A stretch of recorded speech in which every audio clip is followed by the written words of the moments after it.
All right, we ready to roll? That's one way to put an end to that. Oh my gosh, this has been amazing. Jesse, we love your background.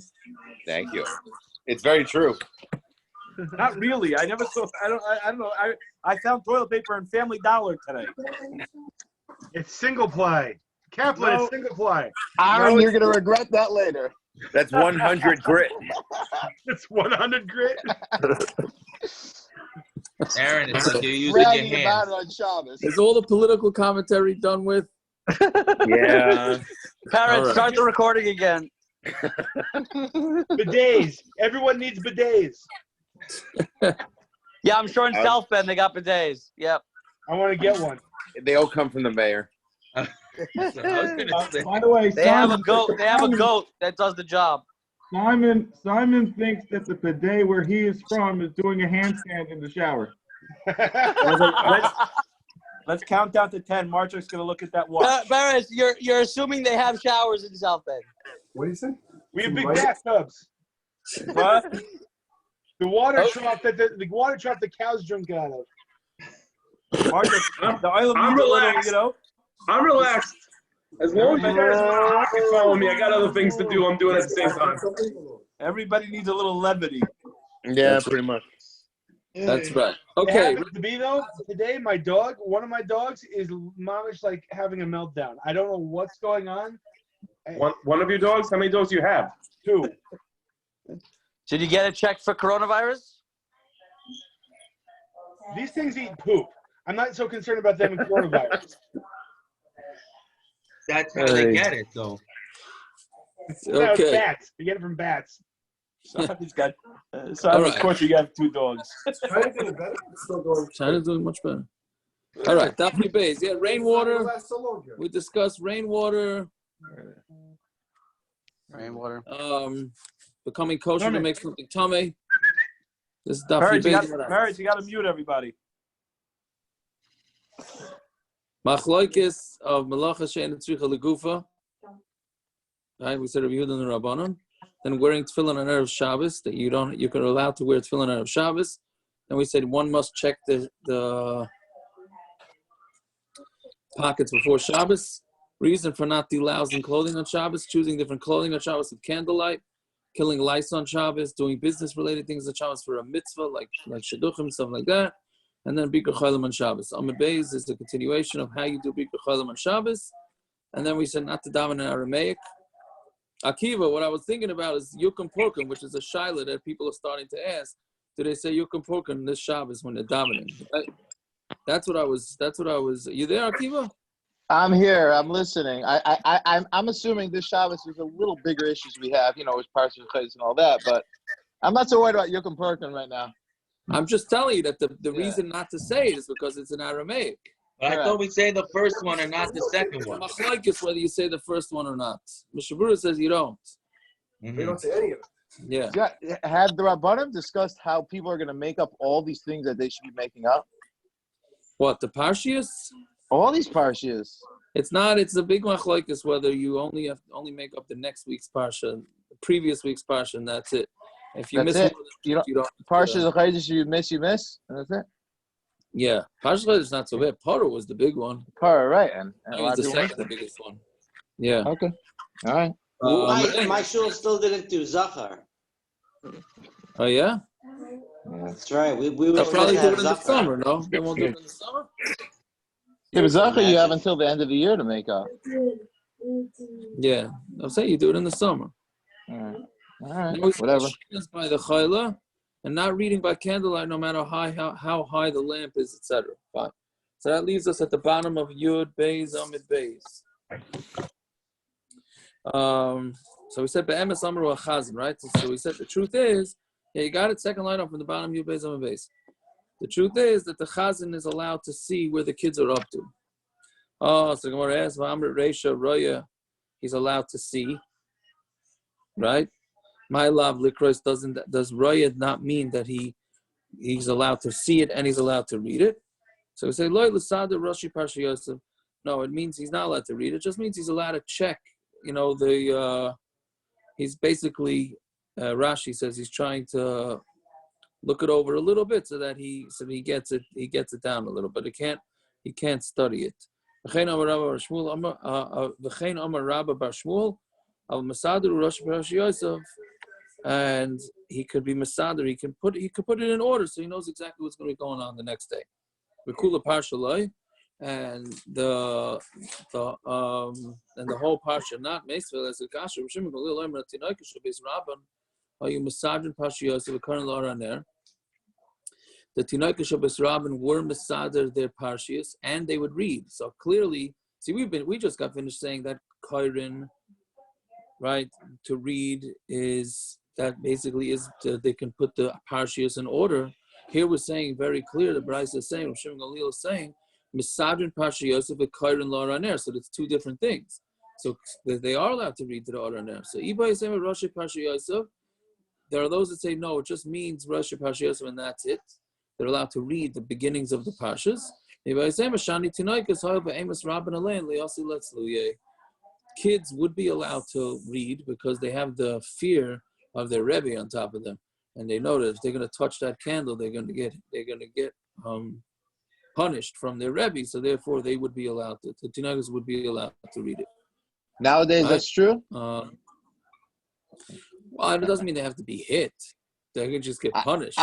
I'm saying in general, nothing to do with hitting or not. I'm saying the children nowadays this would apply. Oh, you're saying nowadays kids are not scared of the teachers? No. No, you're right. That's a good point. Okay, so then we say similarly, right? So a zav who's tamei is not allowed to eat with a zav who's tamei because they may end up touching or whatever it is. Tani Rav Shimon Yisroel. Let's come and look and see on how great the purity of klal Yisroel.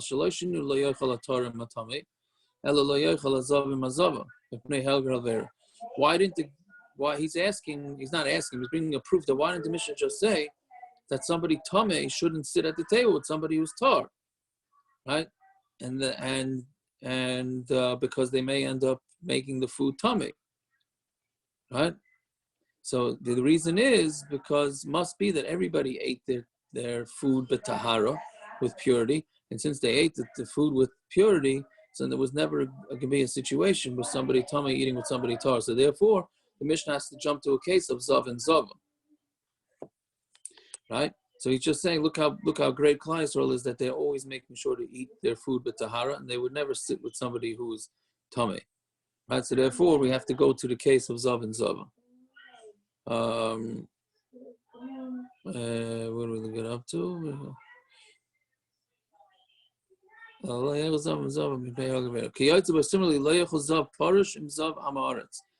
a zav who's a parush, meaning he separates himself, he is more religious, for lack of a better word, should not eat with a zav amaretz, because he's going to sit with an amaretz, so the amaretz is going to have a bad influence on him. So let's say he does hang out with the amaretz. What's the big deal, right? It's not so. He's not gonna. I don't know if it means that he's not gonna have a bad influence, or like what's the big deal if he hangs out with an amaretz? Yeah. Is there such a thing? We consistently talk about amaretz and stuff like that. Is there such a thing as kiruv in this time? I mean, like amaretz is a guy. He doesn't know anything. Did they not try to help them understand what they're doing? It's an excellent question. It seems like you're right. There's quite a few proofs from Gemaras that they weren't so into kiruv. I mean, it's kind of astounding. Like we went through the whole thing in brachos of, he opened up the base medrash and everyone came in. But if they're on the air, it's like they're not coming in. Right. There's like a disconnect. I don't understand what's going on here with this. You're right. It's it's very interesting. I don't know exactly how to answer that question. Maybe the amaretz doesn't mean somebody doesn't know something. Maybe it just means somebody that bedafka doesn't know something. Meaning, it's possible there's a lot of people back then that did not want to know. They weren't not from. It wasn't like we look at them almost like peanuts and ishba. They still were people that weren't interested. That could be, but the bottom line is what's with trying to befriend them, to try and be makar of them. Well, if they're bedafka, not interested, that's very different than somebody who just doesn't know. Fair enough. Meaning maybe they're pushed it away. Yeah, but when Rabbi Aaron Color started Lakewood, his goal was that it should be a Harvard of yeshivas. Okay, but and Right, but was the opposite. it wasn't lafuke everything. Right. Yes, it was Lafuke everybody. It was supposed to be Harvard. Right, because at that point it was right after the korban, so he had to worry about establishing a yeshiva. It's a little different. No, it was. I thought the long-term goal was that they're only accepting like the best yeshiva guys, no outsiders, no anything else. And that's true, and that's fine. But in the same breath, Right. Freifeld did something. Just come learn. You know, like Right. that. You know, so Freifeld. You know. Oh, speaking of the devil, Abba Stein just joined. Who's Rabbi Freifeld? Did we start 9:15? Yes. Abba, I feel like we've been doing this the whole week. You know that. Yeah, I've been off and on. I have a cold. That's his head to Tito's yesterday. Abba, is that what they're calling it these days? No, I really have a cold. That's why I'm trying. Anyways, okay, weiter. So don't eat with an amoritz because so we say with amoritz my hobby. What's a big deal? So this is maybe a proof to Akiva. We're afraid if he's going to sit with an amoritz might give him something tamei to eat. Atu. So the Gemara says, Atu zav parush lav dvarim tamei machal. Does a zav parush not eat dvarim tamei? Meaning there's nothing wrong with eating dvarim tamei. It's considered a nice thing to eat dvarim tahara, but there's nothing wrong if somebody eats dvarim tamei. So Abai says, no, it's a gezeiros that if somebody who's a parush, somebody who's more separated from things, eats with amoritz, so we're afraid that he's going to feed him food that's not fixed, meaning food that trumas and maises were not taken off of. Right? And Rava says, no, roiv amaratzim do take off maiser. We're afraid that he's going to feed him something tamei in the days that he is tahar. Okay, so therefore don't sit. Somebody who's more religious should not sit with an amoritz. Fine. So now they had a shaila. Neither mao shatishan and baila. Does that apply to video chatting or no? What? Does that apply to like video chatting or no? Then you're all in trouble. You mean, what do you mean? Because you can't feed him anything over video chat? No, you should sit with an amoritz. Does it apply to video chatting with them? Well, here for sure it wouldn't apply, because here the whole concern is that he's going to feed him something that's no good. Ah, okay. But right? maybe say something. No, if it's an influence thing, then yeah. Yeah. Anyway, so Gemara says, nidda, is she allowed to sleep in the same bed with her husband, each one in their own clothing, meaning each one in their own blanket? So we learn in the Brisa in Chulin, right, that a bird, meaning chicken, fowl, is allowed to, you're allowed to keep it on the table with cheese, but of course you're not allowed to eat it together. That's what Bais Shamai says. You're not allowed to leave it on the table, and you're not allowed to eat it. Right? So you see from there that you're not allowed, according to Bais Hillel, you're not allowed to have the cheese and the chicken on the same table, right? So therefore, you would not be able to have be made nidda, a woman and a man in the same bed. So when answer no shani hasam delek the deus, there is different because there's no deus, right? Yeah, somebody get the phone. Yeah, so Dev, you leave yourself muted until you're ready for a question, please. Yeah. Anyways, who did not, right? So, yes, the Gemara is saying there is different because there's no deus, meaning the food doesn't have any brains to it. Here, when it's a husband and a wife in a bed, so they both have deus, and maybe they'll know not to do anything more than just sleeping in the same bed. What did you say the opposite also? Yeah, they have Yitzhahara as opposed to an inanimate object that doesn't. What? Correct. They have Yitzhahara as opposed to inanimate object which doesn't. Right, but they also could remind each other. We'll see. We're gonna get to that. Yeah, I mean it's gonna be, let's see weiter and we'll get through that. But that's what the Gemara is saying now. There's no deus with the food on the table. meaning that's also the hechadika deis shani, that where there's deis, meaning that where there are minds involved, it's different. The Ketani Sefer of Shimon Gamliel, two guests, two guests are allowed to eat on one table. Right? You have two guests in somebody's house, right? One comes with his own meat and one comes with his own cheese, right? So each one is each one is allowed to sit at the same table and eat it. And there's no chashash, right? Meaning, why not? Because they're strangers, right? So let's see. Did we not learn on this? No. So therefore, you see, since they're strangers, then they're allowed to. Why? But there's das there to remind them not to. So that's why they're allowed to, right? Mashenkin, if it was one person with cheese and chicken on the table, then he would not be able to, because there's only one person's mind there, right? But by guests, it's two different minds. So it seems to be a proof of that. But then I'm going to ask, did we not learn this?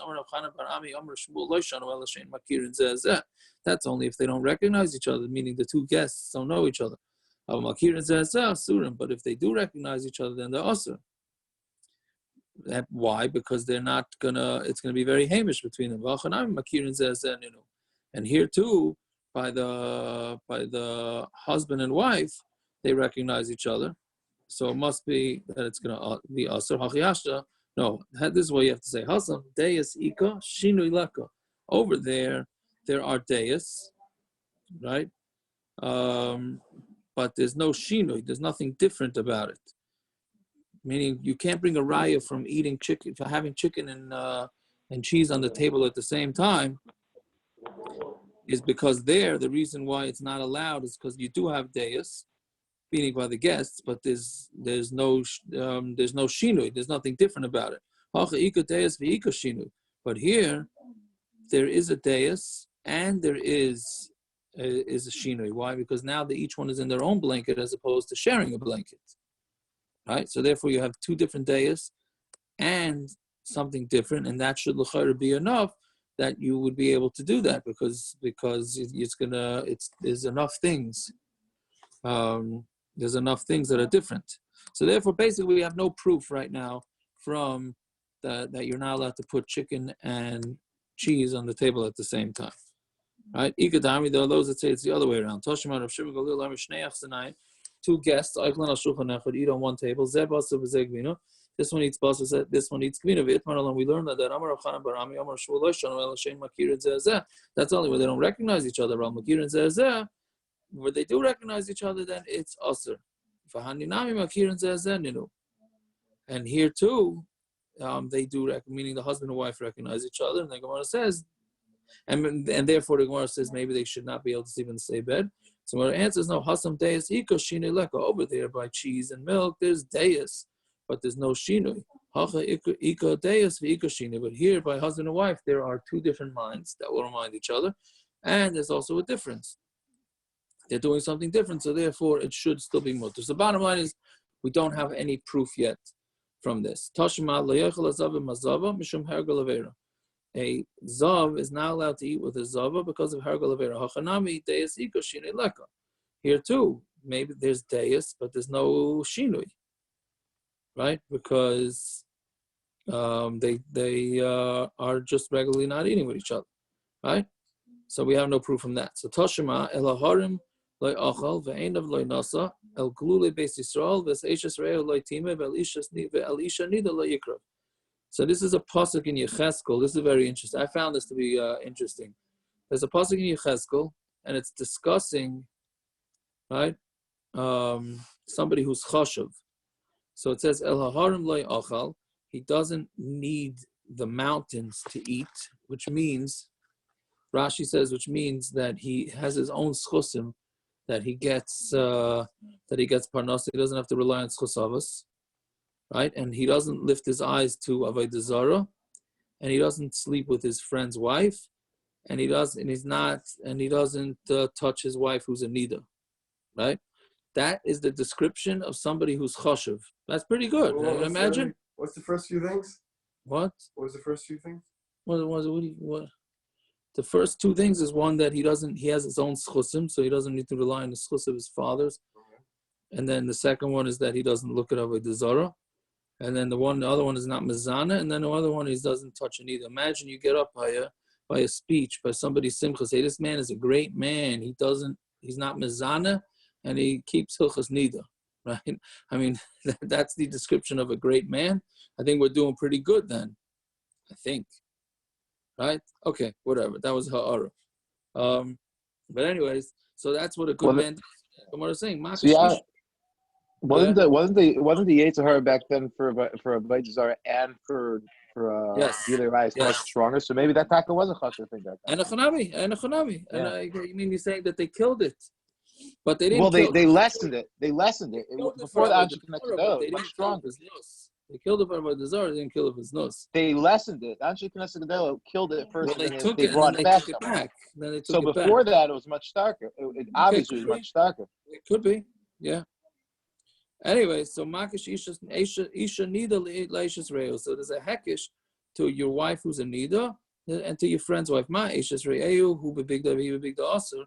Of course, with your friend's wife, even if you were sleeping with your own clothing and her in her own clothing in the same bed, it would be aser. Af ishtanida who bebigda aser. Ishtanida also, even if each one is in their own clothing, it would be aser shmamina.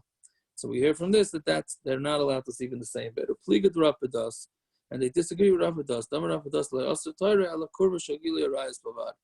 That the Torah only answered kiruv of Gilei Arayis Bilvad.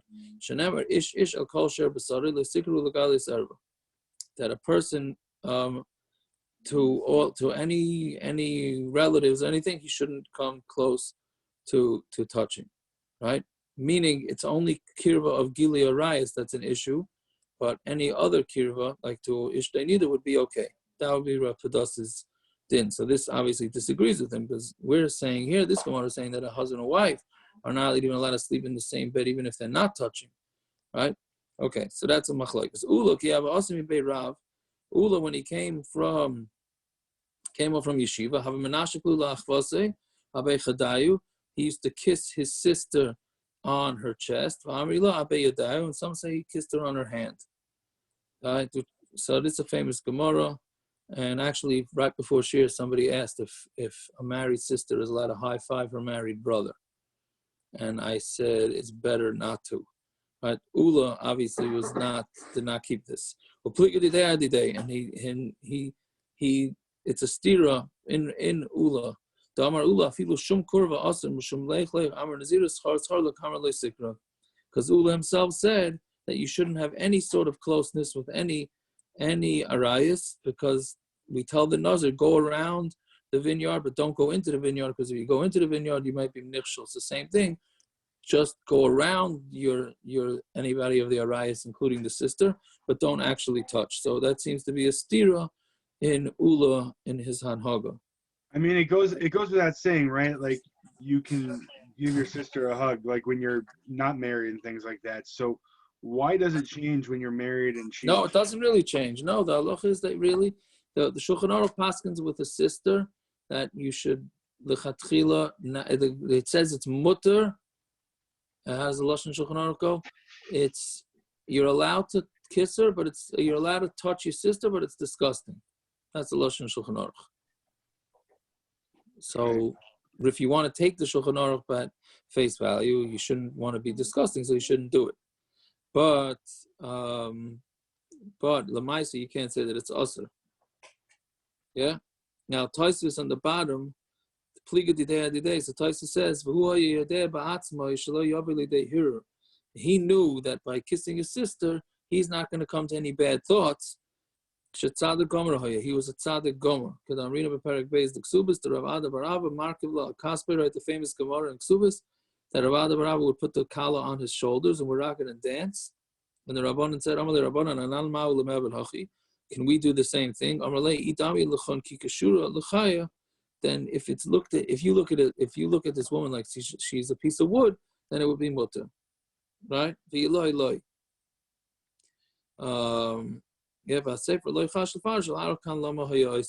And here the Gemara decided not to discuss it any further, but it's discussed much more in Ksubas. Okay?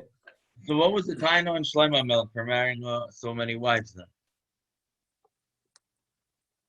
I don't get what you're Shlomo saying. Melech married many wives.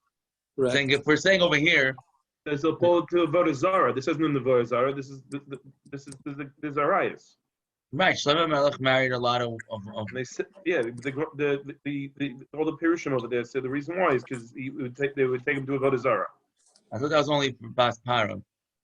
No, she was the one that did it, but all his wives were doing Avodah Zarah everywhere. He couldn't be Makar of them. Going back to Simon's comment before. But I don't understand what you're saying. I don't understand what you're saying. So what is it? What I'm saying is over here, the guy we're saying here, seemingly from this Gemara, the Gemara of Ravada Barahava, saying if you know you're not going to be over in Isser, so then it's okay. So Shlomo Melech said the same thing about himself before he married all these wives. He said, "I'm not going to be over this." I mean, you're asking on Ula. I'm asking on. Yeah, I don't understand on Ula Ravada Barahava. Since when are we trusting you to say such a thing? True, I don't know. Let me tell you something. If somebody says it nowadays, right? Send them on a long walk over a short pier. Yeah. So I don't know. Yeah. This is a famous Gemara, and we learn a lot of halachos from between husband and wife from this story. Ma'aseh b'Talmud echad, sheshana harbe v'kara harbe v'shimish tamei chacham harbe. So it was a Talmud echad that he learned a lot and he read a lot and he was even mishamash tamei chachamim, which remember we said in brachas that if you're not mishamash tamei chachamim, then you don't really have the status of a Talmud chacham. So he did everything. He learned and he was mishamash tamei chachamim. And he died with half his days. But and his wife would take his tefillin. She would go around to all the shuls, and she would say to him, it's your days and it's the length of your life and it's your days. So my husband, who learned a lot and he taught a lot, and he was how come he died? Right? Torah is supposed to give you life. And nobody was able to answer. One time I was staying by her, and she said over this whole story, and I told her, Biti, when you were in nidda, when you were actually flowing, how did he act towards you? So she told me, even with a small finger, you didn't touch me. What about during your white days, during the 7 clean days? What was he like to you? So he ate with me, and he drank with me, and he slept with me closely. But he would never have done anything more than that. And I told her, blessed is the Rabban Shem that killed him. Because he didn't means lift his face to the Torah, meaning he didn't keep the halacha. Because the Torah said, a man should not come close to his wife when she's in nidda. And he did come close, even though he would never done anything more than that, but he did. It was one bed. That was the issue. It was one bed, even though they didn't touch. But she had like on special clothing that would stop, that had act as a barrier between him and her. But still, because he was over on the halachos, so therefore he died. Right? So there's a lot we learn out from this. So that we learn that all the halachos of halachos from that. And then the question is also, why did he act differently during the 7 clean days as opposed to the days when she was actively seeing? The halacha is very clear and very pashut that there's no difference, right? Which is what Taisa says. Yeah. Okay, but that's a different sugi, a different time. Fine. Now those few blot of easy Gemara are over, and now we start with the Yud Ches Dvarim. Right, there are 18 machlokas in between Bais Shamai and Bais Hillel, and they did like Bais Shamai. Yeah, that we pasken like Bais Shamai. Some of them have to do with a lot of tumah and tahara, which we'll start with tonight, and it can get a little bit complicated, but nothing crazy. So Zog the Mishnah. Ve'elu min halachos, and we referred to this yesterday. This Gemara. Ve'elu min halachos shamar ba'aliyas Chanani ben Chizkiya ben Goren sh'alu levakroi. These were the halachos that were said in the upstairs of Chanani ben Chizkiya ben Goren when they went to visit him. Nimnu v'rama Bais Shamai Bais Hillel, and they made a vote that day, and that day Bais Shamai outnumbered Bais Hillel. They made 18 gezeiros that day, that they pasken like Bais Shamai, which was different than all the other times that we pasken like Bais Hillel, because it happened to be on that day there were more talmidim of Bais Shamai there than there were of Hillel. And then the Gemara over the next bunch of blot is going to go through these 18 things. So the first thing the Gemara wants to say. Halacha l'maisa nowadays, if it weren't for the fact that there was more talmidim in Bais Hillel and Bais Shamai, we'd be much more machmir. I don't understand. What were you saying? It happens to be for these 18 halachos, Rabu, Talmidei Bais Shamai over Bais Hillel, but in general, we pass like Bais Hillel over Bais Shamai, correct? Correct. But part of the reason probably was because there's more Talmidim Bais Hillel than Bais Shamai. That's part of it, but the Gemara someplace else. Where is it? Where's that other Gemara that discusses here of it? I don't remember. Where it discusses why we pass like Bais Hillel over Bais Shamai. Right. I thought there was. It seems like this Mishnah is saying it's because they were not the rabbis. Yeah, that's what it seems. Yeah. Yeah. Yeah, that's what Rashi says, right? Bola minim and nimtu shel Bais Shamai room, and that day they found that there were more on Bais Shamai than there were for Bais Hillel. Yeah, and then the rest of the days it seems like there were more Bais Hillels than Bais Shamai. Right. So we would have been more machmir nowadays if it were more Bais Shamai. Yeah. You should be happy, right? Right. Yeah. So Zog the Gemara, Amalei Abai Rav Yosef. So Abai asked Rav Yosef, Elu Tanan, oy ve Elu Tanan, right? So if you look in our Mishnah, it says ve with a vav. So is it Elu, these are, or ve Elu? What does this have to do with it? Ve Elu Tanan Hani da Maron. Do you say ve Elu and it says these things that we said? Meaning because there were two of the 18 were things that we just learned. One is that you shouldn't read to the light of a candle on Shabbos. And the other one is that you shouldn't delouse your clothing, right? So when it says ve'elu, do we say that these two are the 18? Meaning because the previous Mishnah said no lights, no reading to candlelight, and no delousing. And then it says ve'elu, and these are two of the 18. That's why the Mishnah says this. Or do we say that the Mishnah says elu, the bina l'meimer come on, meaning there's going to be 18 and it has nothing to do with the previous mission. So Tashma ein padin la'raner ve'ein karan la'raner. You shouldn't delouse to the light of the candle, and you shouldn't read to the light of the candle. Ve'elu min halachos shamar b'aliyas Chanani ben Chizkiya ben Goren shmamino ve'elu tanan shmamino. So the Bais says it as ve'elu. So therefore, our Mishnah also must mean that, and therefore we're learning out that two of the 18 are going to be what we learned already. So now we only have to learn what 16 more of these machlokas between Bais Shamai and Bais Hillel were. Yeah. The Tana Rabbanan, Mikasav, Megilas Taanis.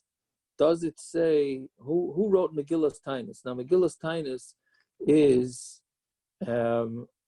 a sefer about all the nisim that happened to klal Yisroel. And most of them never made it to being celebrated, but it was written by Chanani ben Chizkiya v'siyata, right? Chanani ben Chizkiya v'siyata, shoyim mechaber nesatzaros. They were very happy with the tzaros that happened, right? So Rashi says, what do you mean they were happy with the tzaros? And I think this also has to do with what we're going through nowadays, right? Meaning they were happy that they had problems and they were getting punished with it, right? And therefore, then when they got out of it, they made these Yomim Tovim. So therefore, Chanani ben Chizkiya wrote this Megillah Sefer. Rashi also says it's called a Megillah because you weren't allowed to write down. This happened when you were not allowed to write down Torah. Right? This was still when they had the ban on writing down Torah Shabbal Peh. So they would call it a Megillah. So a Megillah you were allowed to write down. Either way, so Chanani ben Chizkiya, the same one from our Mishnah, was Mechaber the Tzaros. Amar Rav Shimon ben Gamliel, Af anu Mechaber in the Tzaros. And we would also, Rav Shimon ben Gamliel said, we would also be Mechaber the Tzaros. But if we would come to write it, we wouldn't. Rashi says that we couldn't make a Yom Tov every day, meaning we had so many tzaras, we had so many tzaras, and we were saved from so many of them that there would be a Yom Tov every single day. Another shot is the reason why we can't do this Megilas Taanis is a shaita doesn't recognize when something bad is even happening to him that he got saved from it, right? Same thing with, I think this also has to do nowadays. If you're a shaita, you think like, oh, it's just something that just happened. You don't even realize what all the negative connotations and why it is that these bad things are happening to us. Davar acher, ein basar ameis margish beizmel. The basar, the flesh of a mace, doesn't feel the metal knife. It's not true. A worm is difficult to a mace like a needle that goes into the flesh of a person who's alive. His basar will give him pain, and his nefesh will have avelus. Right, so you see that somebody dead does have pain. So how could it be that you're saying that we nowadays are like dead people who don't even feel any pain, meaning we don't even realize when bad things are happening to us? So the Gemara says, no, the dead flesh that's on a live person doesn't feel something. I mean, when you have dead skin and you cut it, you don't feel it. Okay? So basically what the Gemara is saying is that nowadays we're imbeciles, so we don't even realize when negative things are happening to us. We just, continue living on our lives without realizing that there's major things happening to us, and we got to do something about it. Remember that man, who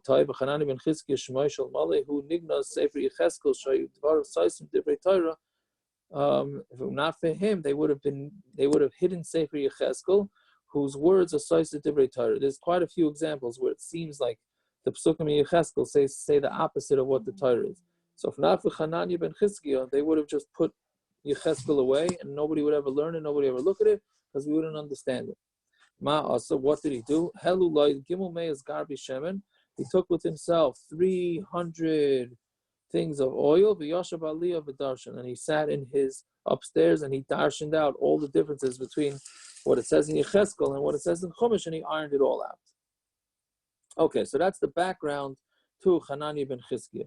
Now we start with the 18. So we need a little bit of hakdam. Right, we're doing another Amud tonight, yeah? That's the way it's going? Yeah. Unless we're stopping, it's Friday. It's longer. No, so... if we're in quarantine, maybe we could have Zoom meetings on Shabbos. Let's just do the daf. Yeah, there you go. But I'm saying we're not going to do anything on Friday, right? Even though it's a longer Friday? Okay. And we're in quarantine and nothing better to do? What, on a Friday afternoon? With all our kids? I guess. Who's in quarantine? I still have work. Everyone in California now. I shut my business down. My business is closed. I would be happy to try Friday if anybody else is interested. No. I think it's easier now. Just get it done. We'll discuss it. We'll do another Amud. Two daf tonight. 2 daf. We'll do an hour and a half. No, a daf and a half, bum and a half. Get out of here. And then over the week we'll discuss what we'll do on the Fridays, because it's getting longer every week. Anyways, so there's something called tumah. I think we could also use a mushal of this to understand this halach. I was thinking about it today. This whole virus business, I think, makes it easier to understand this concept of tumah. So basically, you have ava tumah, rishon l'tumah, sheni l'tumah, shlishi l'tumah, and potentially revi l'tumah. Meaning, tumah starts off, you have an ava tumah, that's the strongest. Then when it goes and it gives it over to the next level, it's a rishon. Then the next level is a sheni. And then that's where it gets complicated is for truma, there's shlishi, and that's it. And then it loses its strength, and there's nothing more. That's the end of the line. Meaning the shlishi becomes tamei, doesn't have the strength to give over tumah. And for kodesh, it goes one more step, and it goes for chacham. You have one more level of tumah to the fourth, meaning the third level, the shlishi can make for kodesh, can make something tamei, and then that's the end of the line. The maximum is 4 levels, right? Meaning, so you have a guy who has the virus, you have somebody who was hanging out with him, so he doesn't necessarily have the virus, right? and then you have the third level, right? So as you go away from the main thing, from the ikar of the tumah, it gets weaker, right? So anyways, so that's basically what we have here, and the Gemara is going to discuss all these different gezeiros that they had, whether they're making something into a rishon tumah, sheni tumah, shlishi tumah. So okay, so Shemay Nasa Davar goes. They made 18 gezeiros. What are they? What are these 18? The time we learned in the Mishna, Elu Paislin as a truma. These are the things that make truma puzzle. Ha'aychal aychal rishon, ha'aychal aychal sheni. Somebody who eats rishon, right? So somebody eats something that's tumah's rishon, meaning that it touched something that was an ava tumah. Ha'aychal aychal sheni, and if he eats food that was twice removed from the main tumah. Mashkin tamei, and somebody who drinks mashkin tamei. So if you eat tumah, and if you eat a rishon to tumah, you eat a sheni to tumah, or you drink any liquid that's tamei, so then you yourself will become tamei, right? Even though maybe you shouldn't necessarily, but you're going to become tamei. So let's say somebody whose head and most of his body goes into water, and a tahara that it falls on his head and rolls of his body. 3 lugam mayim shuvim. Again, I read that. I didn't read that too well. But tar, somebody who's tar, shenaflu aroisha v'ruba 3 lugam mayim shuvim. If he falls on him 3 lug of drawn water, meaning not mikva water. Sefer Seforim, meaning Sefer Torah. Yadayim, and hands are also tamei. Vatful yayim, and somebody who was toivel that day.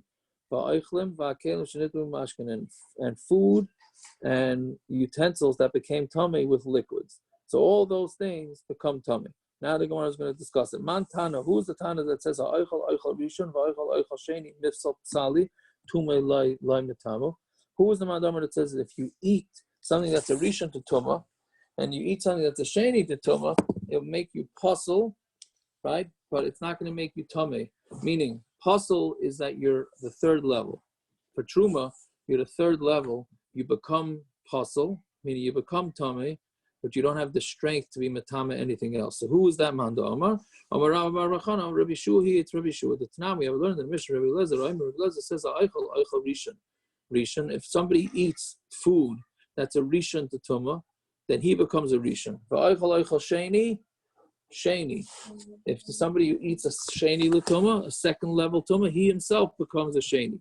Meaning this is a chumrah, because we just got finished saying that l'chayra you should move down one, meaning the food is a sheni, so you should become a shlishi. So that's not the way it is. Rabbi says no. If you eat a rishon, you become a rishon. You eat a sheni, you become a sheni. Sheni, eichel shlishi. If you eat a shlishi, you become a shlishi, even though really you should become a revi, right? But it's not. You only become a shlishi. I mean, not only you become a shlishi, and you take a higher level. Rabbi Shua, eichel rishon v'eichel sheni. Right? If you eat, somebody who eats a rishon or sheni becomes a sheni. Shlishi, sheni l'kodesh ve'ein sheni l'truma. But a shlishi becomes a sheni l'kodesh, and there's no sheni l'truma. So what is this all talking about? So we're talking about bechulin shenas al taras truma. Talking about somebody who eats chulin, right? And he's eating it like we discussed before, like a blot ago. We discussed that back then, most people ate their chulin as if it's truma. Right? So bechulin shenas al taras truma. Eichel rishon v'eichel sheni. My time goes away, Rabbanan. So how come they made this gezeira? Meaning, bottom line is, why did they make this gezeira that a person who eats food becomes the level of tumah that food is, even though he should really be downgraded one? So why did the chacham make the gezeiros d'Rabbanan? The zimnin da'achal eichlin tamein v'shakil mashkin de truma, because sometimes a person will eat food that's tamei, and what do you do when you eat? You take a drink, right? And he's going to take a drink that was truma, let's say pomegranate juice that was truma, and he's going to put it into his mouth together with food that's tamei. V'shadi lepumi, he's going into his mouth with pasalu, and he's going to pasel the food. So we didn't want that to happen. So therefore, we said anybody who eats food that's tamei is going to make himself tamei, and therefore that's going to prevent you from eating truma it's going to prevent you eating your tumah food with truma. So Gemara says shoysa mashkin tamei in my time, and now so that's the first two. Now what about drinking liquids? Shoysa mashkin tamei in my time, it goes with Rabbanan.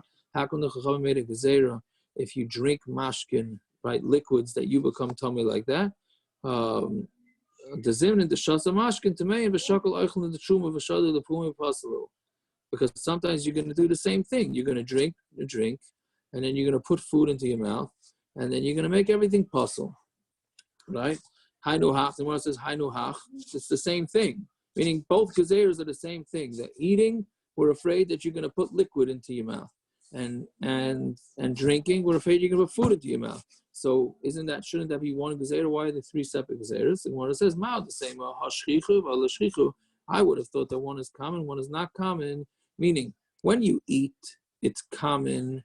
If you're eating something tamei, it's common to put a drink into your mouth while you're eating, right? So therefore, we're afraid you're going to take that drink that's tamei, and that drink of truma, and you put it into your mouth, and then it's going to become tamei. But if you're drinking, people that are drinking don't necessarily eat while they're drinking. Many people just drink without eating, right? As you see on this year when there's people drinking and you don't see them eating, right? So you would think that it's not common, so therefore you should not make a gezeiros. Kamash malan, that we make a gezeiros all the way around. Bottom line is to take out that the first three gezeiros are that when somebody eats something that's tamei, that will make him actually tamei. Yeah? Fine. The next one is, okay, that's the hard part. Now the rest is a little easier. This is very negaya, by the way. This is mamish, a coronavirus Gemara right here. I've been asked this shaila quite a few times. We'll get to it in a second.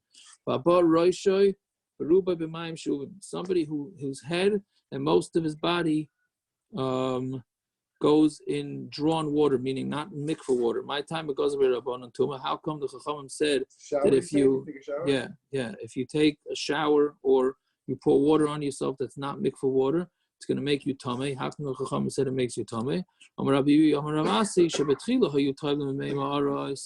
The way where they find mikvahs in underground water, and they would, after they get out of this disgusting mikvah, they would put drawn water over them that was clean to clean themselves off. So what happened is they started doing this on a steady basis. So gezeiros tumah, and so they made a gezeira on that. They made a gezeira on them that they're tamei because of it. My keva, what does it mean keva?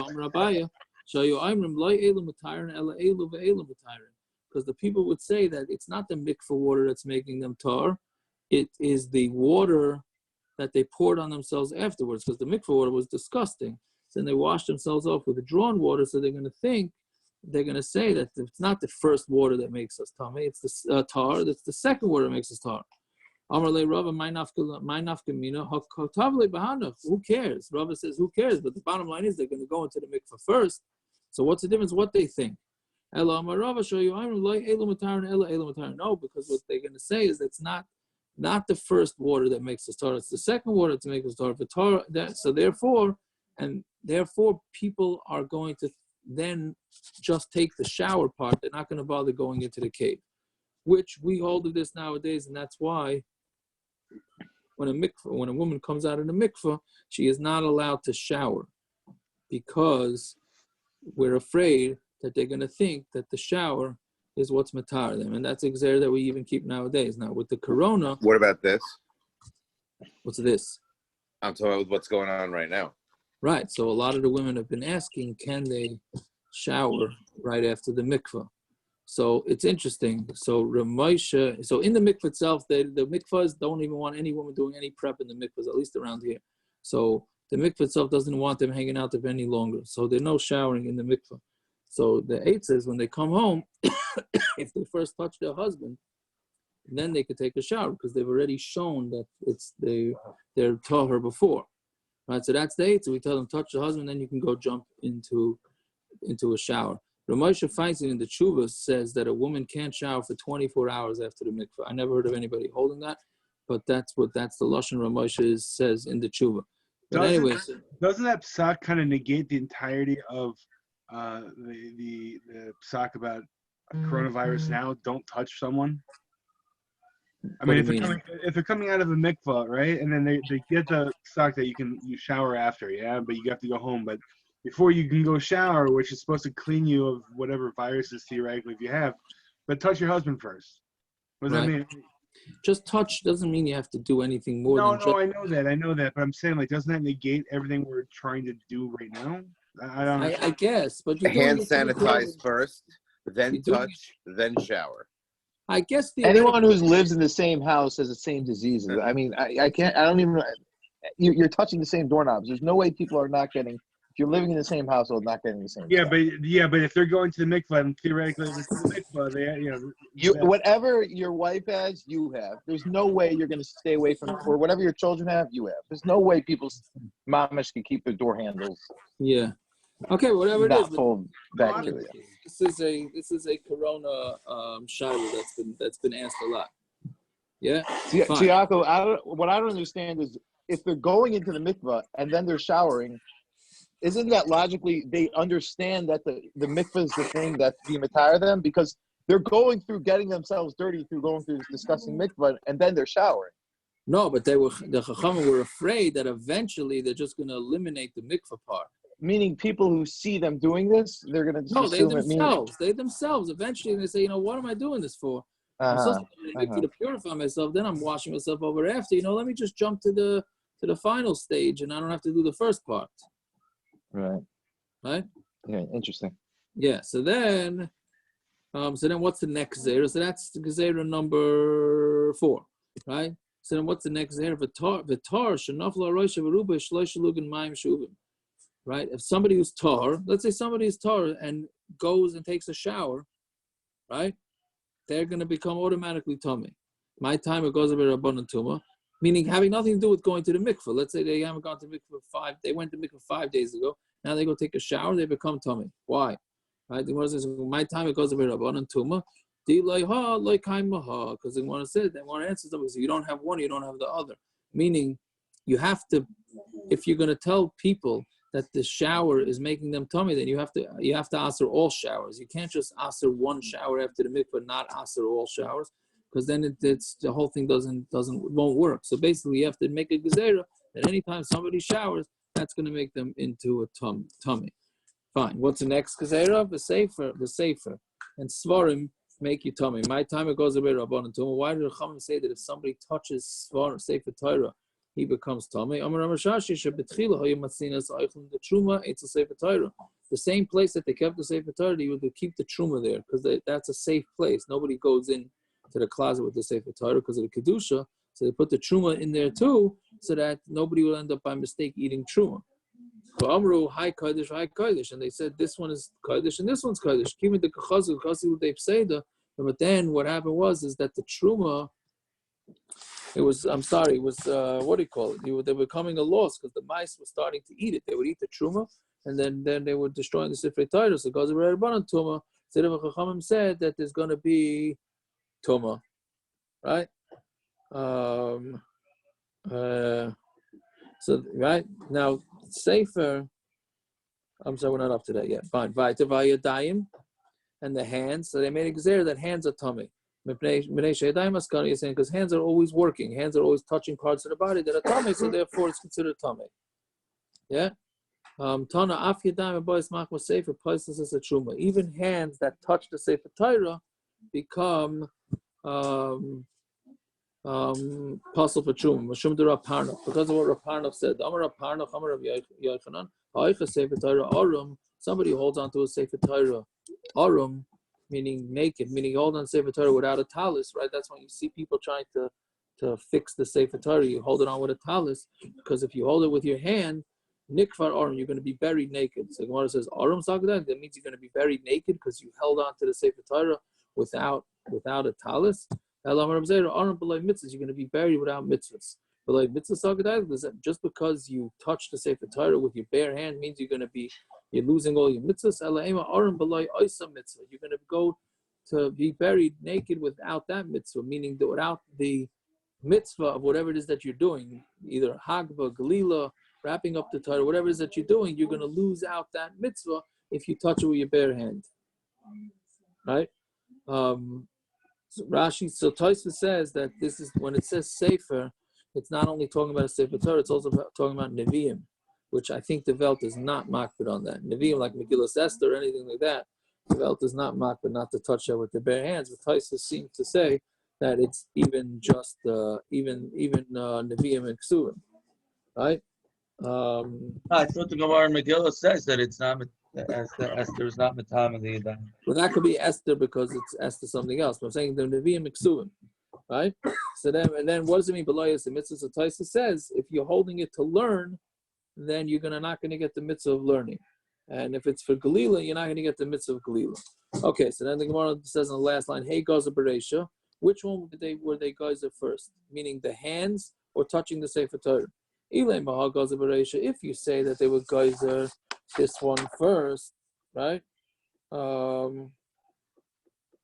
Yeah, so then keeping the hach gaza bereisha hasulamali. If you're already geyser on hands, so what do you need the second gezeira for? Ella hach gaza bereisha v'hadar gaza b'kulu yadayim. They first were geyser that if you touch a Sefer Torah with your bare hand, that's gonna make you tamei. And then they were geyser at all hands. So because really, and then once you have the second gezeira of all hands on matama, so then you really don't need the first gezeira. All right. I have a question. Yeah. If someone is super exposed to corona, let's say at work, yeah, after this is all done and they're Mirz Hashem fine, do they bench Gomel? No, because it's not a life-threatening thing. The dead people in my hospital might beg to differ. Yeah, well, what's the dead people in your hospital situation? Some of them had pre-existing conditions, other not. How old were they? Some are old and it's expected, but we had ones that died that were in their 60s that had nothing pre-existing. Right, but you have to, if you get it, then maybe you could say... so if someone gets it and gets better, not just if they're... That would be a shiloh. Then that would be a shiloh whether they should. I'm still not sure if they should because the bottom line is most survive. True. Right? I mean, most don't even know they have it. Right. Most are asymptomatic. Would that be any different than flu that's killed 50,000 people in the United States this year? No what? Don't worry, this will kill a lot more. Give it time. It hasn't yet, so. No, not yet. Give it time. It's still ramping up. Just another disease. We'll get over it.